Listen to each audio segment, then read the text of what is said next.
Hey everyone, welcome back to On Purpose, the place you come to become happier, healthier, and more healed.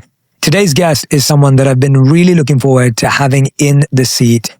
I really believe that On Purpose was created to document and share and introduce you to stories like these that hopefully help inspire your own journey, help and support you in your difficult times, and give you a sense of meaning and purpose when things around you seem extremely challenging. Today, I'm joined by Bridget Ball, an entrepreneur and the founder of the fashion brand, The Bar. Bridget has also built a powerful online community where she shares openly about faith, relationships, and her life. Over the past year, Bridget's life took an unexpected turn when she was diagnosed with breast cancer.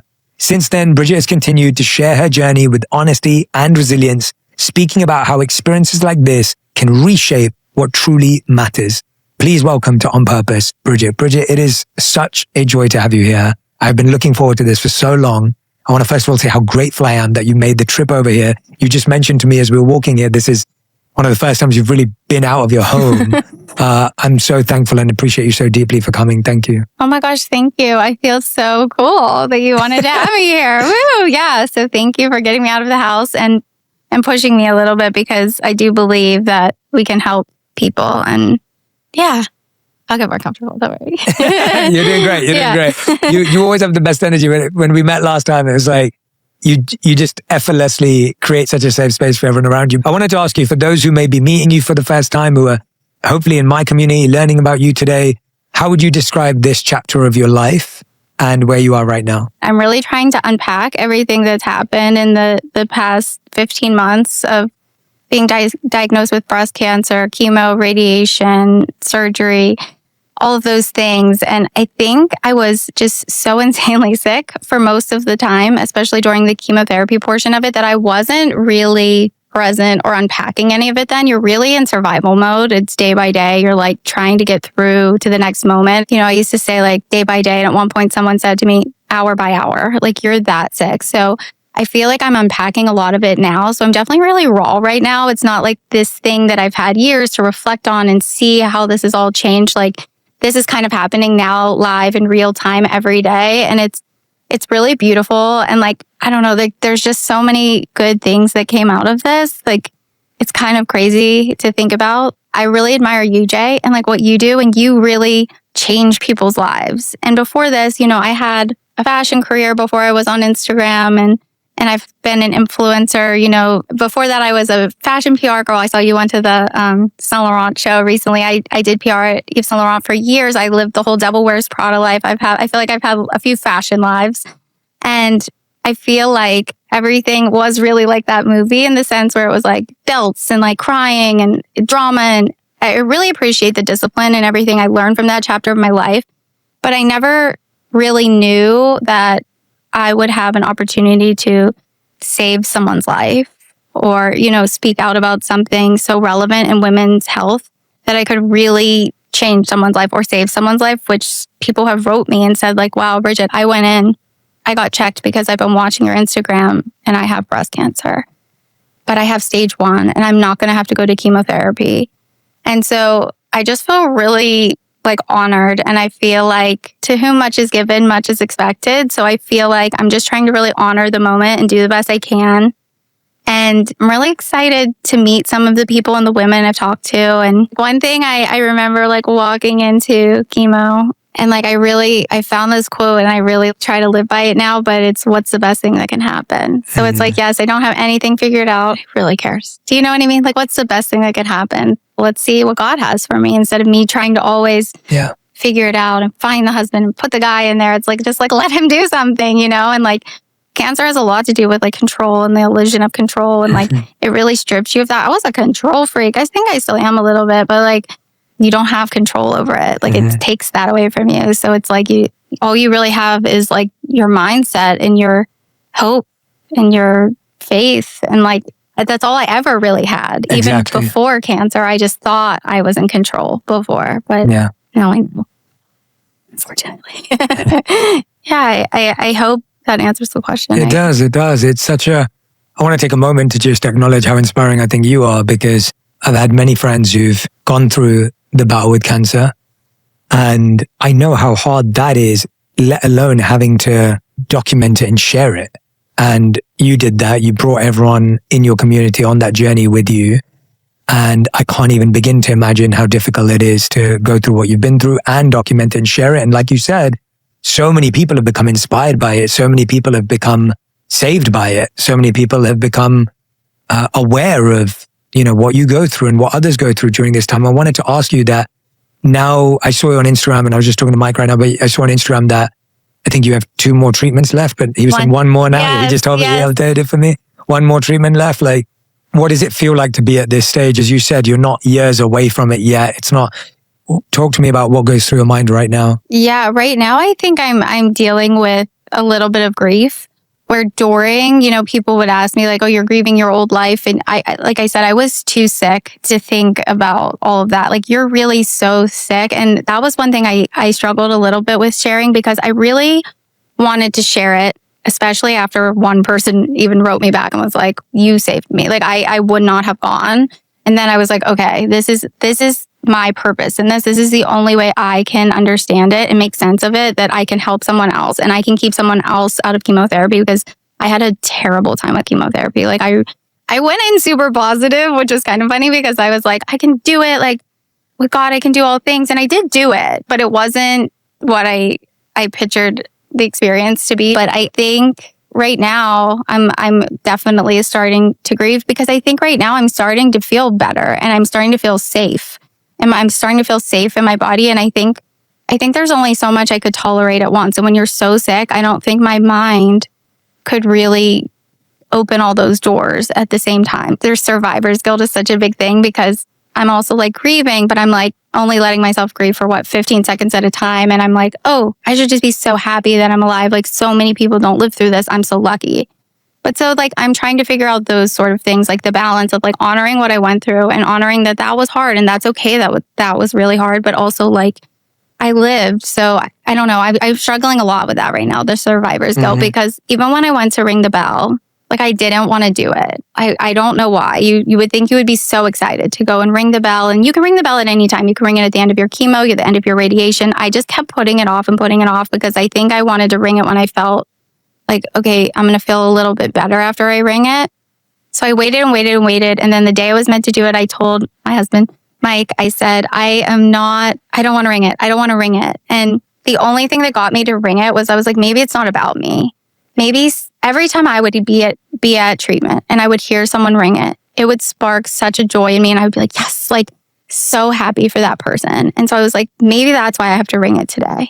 Maybe it's for someone else who's here in this building who needs to hear this bell rung. And it's not even about me, because to me, it felt like a lot of pressure to ring it, because then everyone just expects you, because I think people deep down just really wanted me to be better. And I wanted to be better, but I was like, if I ring it and then I don't feel better, I'm going to be all mixed up. And that's kind of a scary, weird thing in a weird place, Thank you for letting us into your mind right now and heart. And it's a little mixed up, but that's like kind of how it goes. I mean, you're very coherent in explaining it. So just for what it's worth, the way you're sharing it is actually making a lot of sense. And it's really helpful, I think, because we don't often get to talk to people in this very important moment. We talk to people, like you rightly said, like years after, and then it's all memory. Whereas right now it's all real for you and you're living through it. Talk to me about what your day-to-day looked like before the diagnosis. Like, what was your day-to-day like? Yeah. So before, the C word, cancer, before being diagnosed with breast cancer, I was very much wrapped up in hustle culture. More is more and more, produce more, do more, have more success, find more success. Really just always pushing myself to be better and do better. And I mean, cancer will stop you right in your tracks. And it says, nope, that's not what we're going to focus on anymore. When I found the lump, I was on my 6th round of IVF. So I got married when I was 40, which I guess is later in life. We live between Dallas and New York, and it's very late in Dallas, and it's sort of okay in New York. It's kind of interesting, but we could have gotten married when I was like 38, 39, and we chose to do family planning. And there's a big difference between the amount of eggs you can get when you're 38 and when you're 40. So I was like, that's really important to me. I have always believed, and I still believe, I will be a mom and Mike will be a dad. And so we were like, that's really more important to us than like the party. So let's do that and plan the wedding while we do that, and then have that. So I did a bunch of rounds, and then I got 2 embryos, and then we got married, and we had this like beautiful, amazing wedding. I'm so into aesthetics. I love planning things. It was like a really joyful, fun, cool thing we did. But I felt good going into the wedding because I'm like, okay, I have 2 embryos. That's like what I'm believing and choosing to believe. So after we got married, I wanted to do like 1 or 2 more rounds because there really just is such a big difference. Like, I don't want to give the numbers because I'm not a doctor, but in these ages between like, it's 35 and up, but like when you start hitting 38, 39, like it's a significant difference. Like it's like huge, the amount. Okay, we do another round of IVF. During that round of IVF is when I noticed a lump.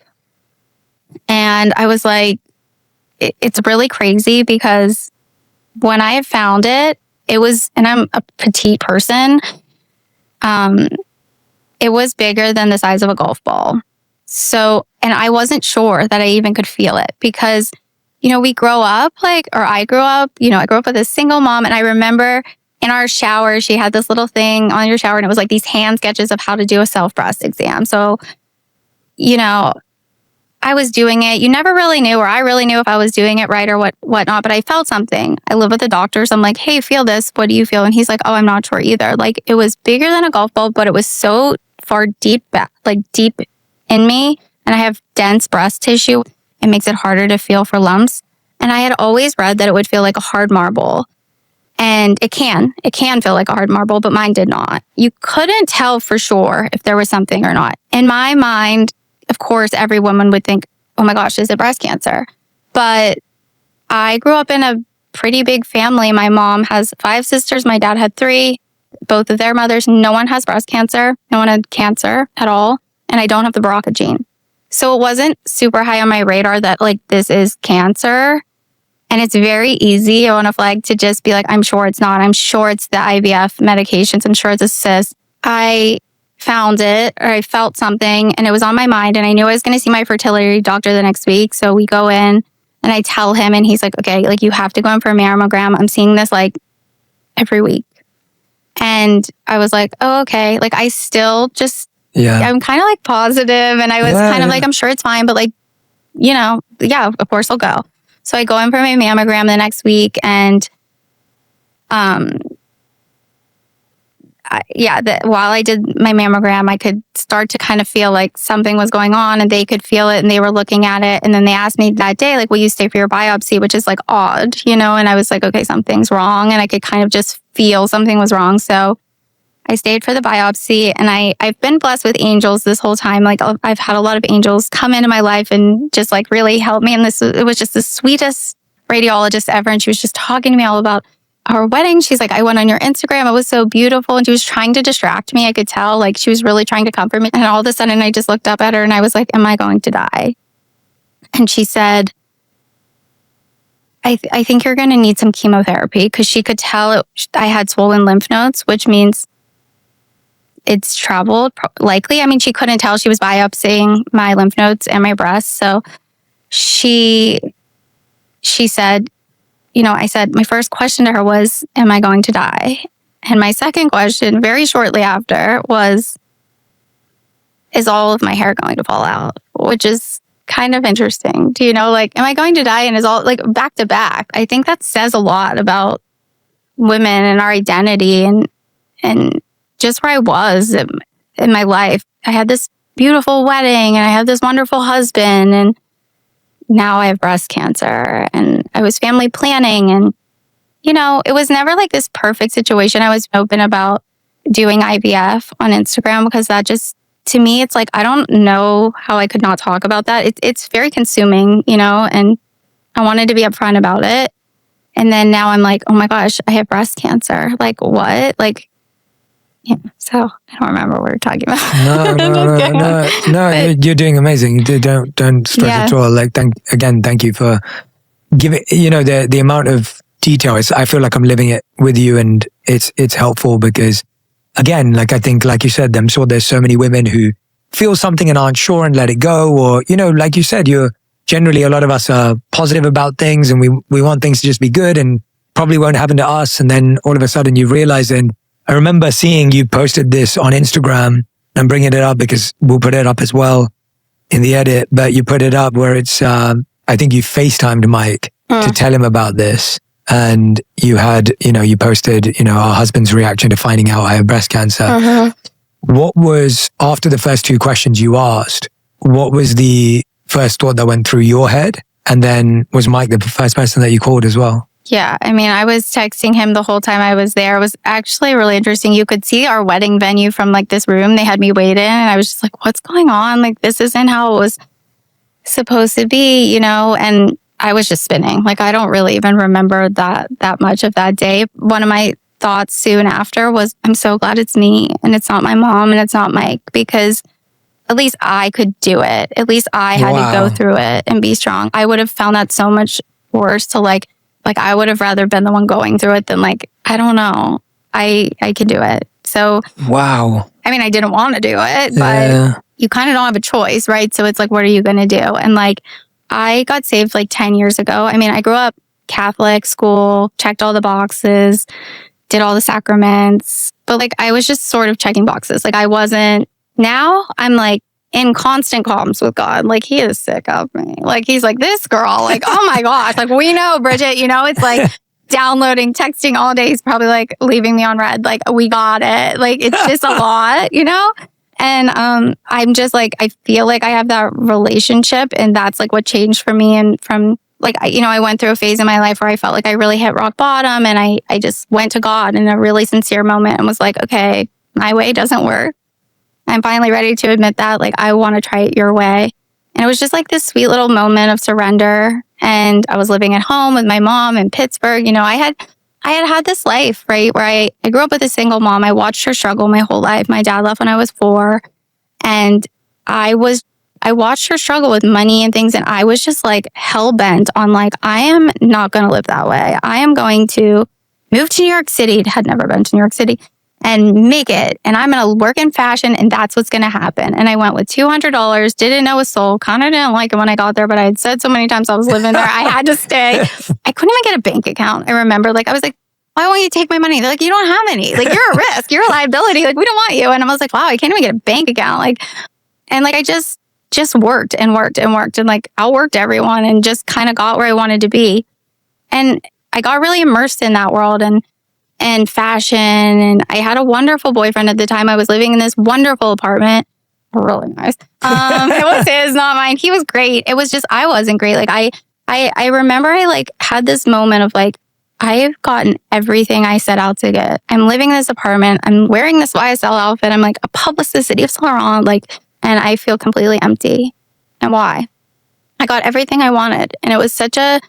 What was it? What was the answer? I think that there's just like a hole in everyone's heart. And I think God fills it. And I think I had to really like lose all of those things. I was broke. I had no job, nothing, no boyfriend, no like leads on a job, no apartment. Moved back to Pittsburgh. I was like, okay, God, I've got nothing left. I'm at rock bottom. And he just really met me where I was at. And I just filled it all in with God. Like I just was like reading the Bible, and I just started to believe all of the things God says about me. Like I was like, well, what does God think of me? And like, since my dad left, I think I was always missing that father figure. And I'm like, I have that. I actually have that. Like I am wonderfully created by God. And I just felt like this heart of stone I had was just really softened. And I just became a little bit softer. And I'm not perfect. I screw up all day, every day. I mean, hence the texting all day. But like, we're all sinners. But I do think deep down, I really try to do better all of the time. And so like when this whole thing happened with breast cancer, a lot of people have asked me like, was your faith tested when you had this? Like when this happened to you? Like you just had this wedding and you were hopeful for a baby and you were already kind of struggling to get the IVF thing going. And I was like, yeah, I've just lived, like I've tried to do it without God and I've done it with God. And like, I think the storm's coming either way. I think like this is my cross to bear, but like you have yours and everyone's going through something, right? So I feel like I was just like, I'm choosing to do it with him because that's just a better way for me. Was there no thought in your head at the time, which was like, why me? Like, I've finally got married, like things are looking good, like I'm settled. I'm like, I feel like the natural reaction for a lot of people would just be like, God, why now? Why me? And you're going through IVF, it's the amount, there's lots of other things happening in your life. Right. Did that thought ever come up, or were you too strong to let it come up? No, I mean, it definitely came up. I think, okay, so I also have a fashion company, and I had been in flight mode for quite some time because we were doing a buyout. So I had a partner, and a buyout, is not a fun thing. It's a little taxing. It's a hard situation to go through. And I kept saying to God during that process, like, if it's not meant for me and you don't want me to have this company, please just take the company. Like, I don't want it if you don't want me to have it. And I prayed that so many times that I'm pretty sure he wanted me to have it. I had bought the company and I got diagnosed 2 weeks later. And then there was a day where I went to my oncologist, and in one sentence, she had said to me, you're going to lose all your hair. You're going to lose your eyebrows. You're going to lose your eyelashes, and you're not going to be able to carry a baby. And in that moment, I felt like, wow, this is not fair. Like, at least the baby part was really hard for me because, yeah, that was hard. And I felt really sad for Mike too, not even just for me, because I'm like, that stinks. We're 1 year into marriage, and like, he's always wanted to be a dad, and that's like super important to him, and he'll be the best dad, and he should get to be a dad. And I feel like he will get to be a dad. But I think in that moment, yeah, you definitely have those, but you're also so scared that you're just like, yeah, that's unfair, but I also am like, am I going to die? So there's like, you're weighing a lot of things, and perspective changes really quick when cancer enters the conversation. Yeah. What kind of shifted for you as time went on after the diagnosis, leading up to your first chemotherapy session and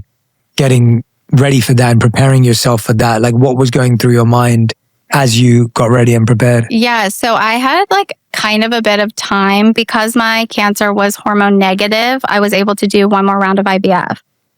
So I did the round of IVF, and I was just the whole time thinking about, I'm starting chemotherapy. Like, what's going to happen? This is crazy. Walking into your first chemo, I personally felt physically amazing, super healthy.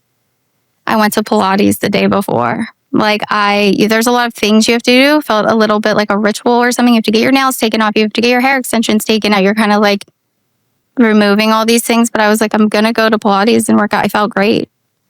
And then you're actively walking in there and you're putting something in your body that's going to make you very sick, potentially very sick. For me, it made me very, very sick.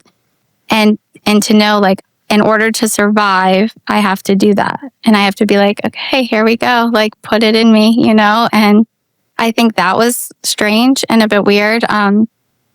But a friend of mine, Jill Martin, taught me early on. She said to me, you have to reframe the way you think about chemotherapy. You cannot think of chemotherapy as something that's making you sick. You have to think of chemotherapy as something that's saving your life. And that's been a huge shift throughout the whole thing for me. Everything. I used to complain about having to go get my nails done. What? I used to complain about having to go get my hair appointment. And I think when you go through something like this, I'm like, I cannot wait to go get my hair done. I mean, this is a wig, but so I kind of got it done, but my own hair, I cannot wait for that. And everything became I got to come here today. I don't have to, I get to do things rather than I have to do things. And I think that is a life shift. I was okay, I had to go get my nails done. That's a privilege, and what a brat. I think you're being hard on yourself too. I think I think we all get into a space of familiarity and ingratitude, and you take things for granted. And I think all of us do that as humans. I don't think it's just you. Whatever that may be, everyone has their version of a hair or nail appointment or something in their life that they're Girls will know about the nail because you're it's such torture. I can't be on my phone. I'm like, guys, we're okay. We're okay, Yeah, but I think hearing you say that really does put into perspective. I was thinking about all the things that I take for granted, or all the things that as you said that to me just now, and I think that's going to help a lot of people who are listening. I was just thinking about all the things I say, oh God, I got to do this. I got to do that. Oh my God, I have to do this. And it's I have the ability to do it healthy and well. And that is something that you can't underestimate. Right. And, hearing about it through your perspective and how that shifted for you, I think that's a huge one. Yeah, it was a huge thing for me. And I also think I was so hard on myself before. I'm scrolling back through my phone and you know how it pops up a year ago or 2 years ago. I always thought my hair was so thin. And I remember I was always talking about that and trying to fix that. And it's okay to want to fix it and improve. I can't wait for my thin hair to come back. I literally cannot wait. So it's just I just think we're all so hard on ourselves. Just know that it's I'm still learning too, but I'm just as I sit here with the big wig on, but like, like I got to wear a wig today. I'm kind of pumped. Like we're like really picking on ourselves a lot. I want to somehow be able to teach girls that, or like give them that perspective. I don't know how, but I've felt that like we're so hard on ourselves. It's almost like you'd wish you could teach humans to do that without going through pain, because the pain is so intense and excruciating and terrible. But it's almost like that's a gift that you've developed by going through that. I don't know if all of us can learn that without sadly going through something so difficult. Yeah. It's a lot. It's hard. Yeah. It's hard. Like, because you go from like, I mean, you get so sick, and that's something else I struggled with a lot. Like when you're so sick, you are not even picking up the phone. Like you can't film it. Like I wasn't hiding it, but I was so sick. Like you were on the bathroom floor. Mike made me a nice little bed on the bathroom floor. He would come and lay in there with me sometimes, but it was just like, you can't sit up. Like you're bleeding from everything you can bleed from. You're every day. It's like every part of your body. I mean, I didn't know anyone was sitting at their house that sick. Like I pictured I would get sick, but I did not picture. And everybody does handle it differently. I don't know that everyone gets this sick. My oncologist did say to me at one point, like, some people tolerate it well and some people don't. And then there's you, so I think I had a bad go at it, but I struggled with showing it a lot because I definitely wanted to show more, but I also didn't want people to pity me, and I didn't want it to seem performative. Then I was like, I also want to honor the people who are going through this. Like, what if someone's watching this and one of their employees has someone going through this and they just don't know that person like might be really, really trying. And there's a lot to it. They put you in medically induced menopause and you're like a hormonal teenager girl. And I'm like crying to Mike about anything you could ever imagine. You're not even yourself. How can you expect people to understand that? And how can I lead a team during all of that and not be mad at myself? And it's so much. And I don't really know how to explain it. I don't know that there's a right way. Like I tried to share, but I definitely, if I'm being totally honest, I would say I erred on the side of showing less because it's gruesome. It's gruesome. Like horrific things it can do to your body. And you can't sit up. You can't walk. Like we had a launch for my brand one day and I crawled to the computer to get it to work. Like I was like, this is just like the most humbling thing. I cried once. I remember during football season, Mike was watching a football game and I was so hungry, but there was just such a price to pay. Like I had a lot of GI issues and there was such a price to pay if I ate that I was like starving, and I'm not good at starving at like to eat. And I was just crying, like watching these commercials and I just want to eat. But I ordered food once and like chew it and like spit it out because I just wanted to eat so badly. But there was a price to pay. It was coming out both ways. Everything you could imagine. Everything is inflamed and congested. And it's not just like you're throwing up. You're like in major pain. And like my teeth have completely rotted like from all of this. Like just things you don't want to. I didn't want to show that. I wouldn't be mad if someone showed that. I hope someone does. But I didn't want people to pity me. So I didn't know exactly what to do with it there. So I just went day by day and did what I could. I pushed Mike to remind me to post. And he was like, sweetheart, just like, don't. But I was like, but the only purpose I feel in this is when people write me and they say, I went in, I got checked. I'm not going to have to do chemo, Bridget. Like, I was like, okay, there's something in this. Yeah, that's helping so many people. Even you talking about it here right now, I'm sure there are so many people who go and self-examine. Self-exams, do your exams. Like, please. Like, I'm like begging people. I'm like, please do it. Because before I went in to see my oncologist, I was like, I need to like have her do a self-exam on me. I need to just figure this out. And like, this was the night before my appointment. She's a very proper, amazing oncologist. I want her to do a breast exam on me and I want to film it. And I'm like, but I'll be like flagged for my nipples being out on Instagram, right? So I'm like, Amazon Prime, what can I get, right? And I'm like looking up pasties that you wear to like a rave. I could only find like this red glittery one. She walks in the next day. I'm like, can you teach us all how to do a self-exam and can I film it? And she's like, what is that? Like I literally had disco glitter pasties on and she's like super serious. But like it got sent to like 70,000 people. Like, and people were like, I've never known if I was doing this right. And like, she can explain it better than anyone else, right? And now I feel like even watching that, like I know how to do one. And I think if anyone takes anything from this, like if you're listening to this and you're hearing this, like just right now, just like let's have a feel, like let's tonight do our self-exam. And what you're looking for is like you have to know your body, know your baseline, and you're looking for a change. So any change, and then you get checked. And you don't let yourself put it off because it's scary. That's what people tend to do.